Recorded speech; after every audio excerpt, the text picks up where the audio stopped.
Toujours une femme, c'est le podcast qui explore les mille et une façons de vivre pleinement épanouie après une agression sexuelle. Je suis Natacha et je te souhaite la bienvenue sur ce podcast que j'aurais voulu entendre après l'agression sexuelle que j'ai vécue à l'adolescence. Comme beaucoup de femmes, j'ai cru pendant de longues années que je ne m'en sortirais jamais. Pourtant, aujourd'hui, j'ai une vie pleinement épanouie, particulièrement au niveau de ma sexualité. C'est possible. Seule ou avec mes invités témoins et experts, je donne à chaque épisode des clés pour que toi aussi, tu puisses te créer une vie dans laquelle tu te sentes libre, puissante et épanouie. Bonne écoute. Bonjour, aujourd'hui on va parler du sujet de fuir les relations sexuelles, fuir son compagnon et du coup créer une distance et probablement des conflits dans le couple. Ça c'est quelque chose que j'ai vraiment vécu moi pendant quelques années. Ça a été assez dégressif si je peux dire, c'est-à-dire qu'avec le temps c'était de pire en pire. Il y a vraiment eu une période, notamment la période où finalement j'ai été prête à me confronter au sujet, où tout est remonté. Ça remonté progressivement et ça a été du coup de plus en plus dur. J'ai eu de plus en plus d'images qui revenaient pendant les relations sexuelles et en fait globalement dans toute ma vie d'adulte, j'avais jamais eu vraiment de plaisir à avoir des relations sexuelles. Alors, il se trouve qu'en plus, j'avais pris la pilule qui m'avait coupé pas mal ma libido. Donc finalement, j'avais jamais vraiment connu de pulsion sexuelle. Je savais pas trop ce que c'était. À la fois à cause du coup de la pilule et à la fois à cause de cette agression sexuelle que j'avais vécue qui m'avait finalement pas vraiment donné une bonne image de la sexualité. Et même si derrière, j'ai été avec un compagnon très respectueux, très aimant à plein de niveaux, j'arrivais pas à avoir une image saine de la sexualité. C'est-à-dire que pour moi, là, c'était sale, c'était dégradant, c'était dangereux. Et donc, du coup, j'ai jamais vraiment été attirée par la sexualité. J'ai eu évidemment des relations sexuelles. Enfin, je dis évidemment, mais c'est pas du tout évident d'ailleurs. J'ai eu des relations sexuelles parce que je me forçais un peu, dans le sens où, quand on est un couple, il faut avoir des relations sexuelles. C'était ce que je me disais, avec des grosses guillemets, évidemment. Hein. Mais il faut avoir des relations sexuelles, une espèce de devoir conjugal. Je me disais que, peut-être que c'était juste comme ça pour tout le monde et que, de temps en temps, fallait passer à la casserole pour faire plaisir à son chéri. Et puis voilà. Et d'ailleurs, quand je faisais l'amour, en tout cas dans peut-être les 10 premières années de la relation avec mon chéri, et donc qui était quasiment juste après l'agression sexuelle que j'avais vécue, j'aimais en fait. J'aimais le sexe, c'était agréable plutôt, en tout cas c'était pas désagréable, c'était agréable. Bon après, comme beaucoup de femmes, j'ai mis un certain temps à connaître l'orgasme, etc. Mais bon, c'était aussi lié à ce que j'avais vécu, il y avait des blocages. Mais en tout cas, en fait, j'avais l'habitude de dire souvent, pour moi, le sexe, c'est comme du tennis. C'est-à-dire que quand j'y joue, j'aime bien, mais je pourrais aussi m'en passer pour le reste de ma vie. Voilà, pour moi, c'était ça, le sexe. Et puis, les années passant, et me rapprochant de ce que j'avais vécu quand j'avais 17 ans, donc tout ça, comme je le disais, ça remontait à la surface, etc., c'était plus dur. Parce que je ressens du danger, je le revivais. C'est un des principes du stress post-traumatique, c'est qu'on retourne dans la situation, l'événement traumatique, et on revit les sensations, on revit les émotions, la peur, le dégoût, tout ça, on le revit.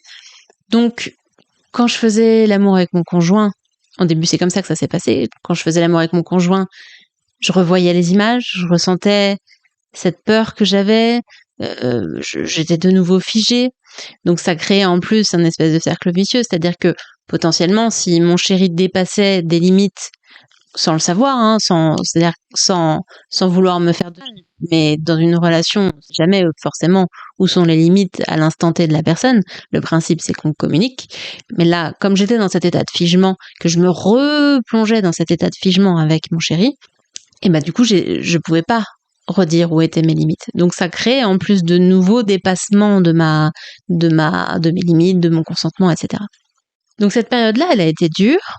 Et puis, du coup, plus ça allait, plus ça s'étendait au-delà de la sexualité. C'est-à-dire que même dans notre quotidien, quand mon chéri s'approchait de moi, je me disais, oulala mince, il veut qu'on fasse l'amour, il veut du sexe, mais moi j'aime pas ça, mais moi ça me fait peur.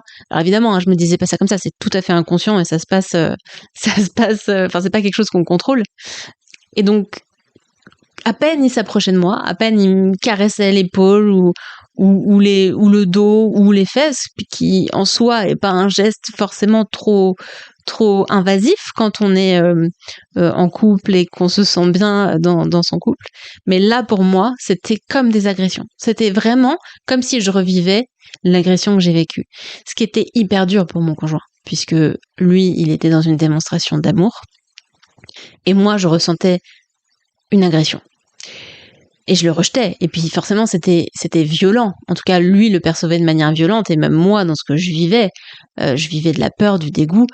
Sentir chez la personne qu'on aime qu'on crée de la peur et du dégoût, c'est très dur à vivre.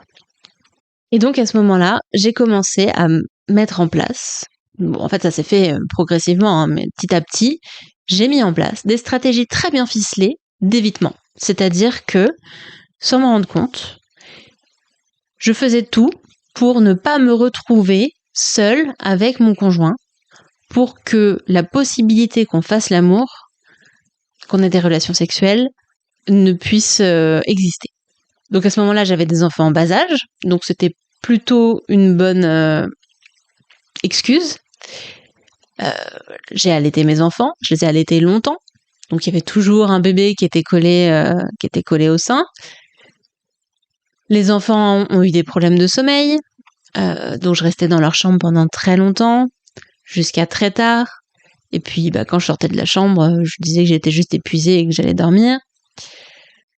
J'ai demandé à ce qu'on arrête de dormir ensemble parce que ces ronflements m'empêchaient de dormir. C'est-à-dire que tout ça n'était pas des choses fausses, mais je me suis énormément appuyée dessus pour éviter d'avoir des relations sexuelles avec lui.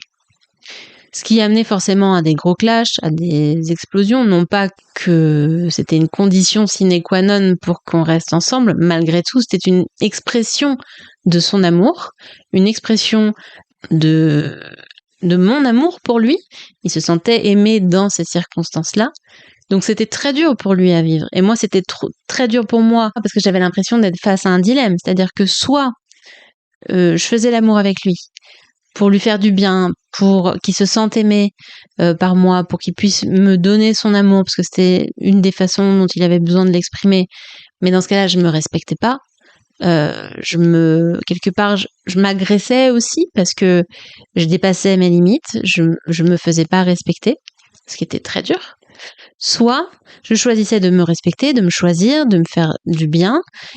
Et à ce moment-là, c'était notre relation de couple qui en pâtissait, donc en mettant en péril notre vie de famille, le climat à la maison, la bienveillance que j'avais envie de cultiver dans la famille, etc. Donc c'était très compliqué parce que pour moi, il y avait des choses importantes des deux côtés et ça a créé beaucoup de conflits.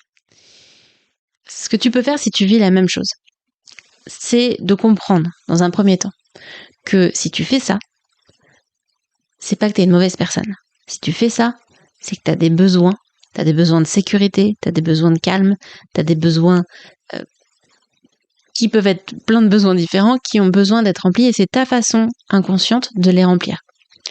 Donc tu peux te remercier pour ça, même si ça crée des conflits dans ton couple, même si tu te sens mal de faire ça, tu peux te remercier pour ça, parce que c'est ta façon de te protéger.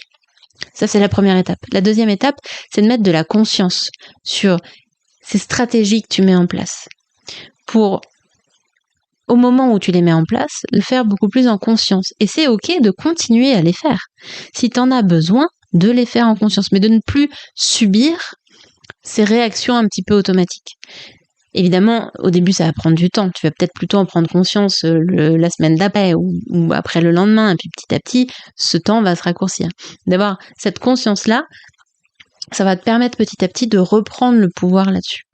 Et puis, dans un troisième temps, peut-être communiquer sur ce que tu as observé avec ton chéri, ton conjoint, ton compagnon, peu importe comment tu l'appelles, ton mari, pour lui expliquer ce qui se passe, pour que lui puisse te soutenir dans ta démarche, et puis, progressivement, de revenir étape par étape vers ce qui est ok pour toi, vers ce qui ne dépasse pas tes limites, vers ce qui va frôler ta limite, mais sans jamais la dépasser, pour pouvoir réouvrir le champ des possibles avec ton compagnon.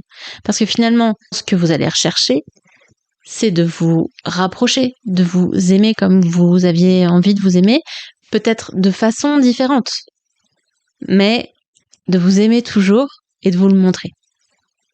Voilà, j'espère que ça t'aide. Envoie-moi tes questions si tu en as encore sur le sujet ou sur d'autres sujets. Je me ferai un grand plaisir d'y répondre.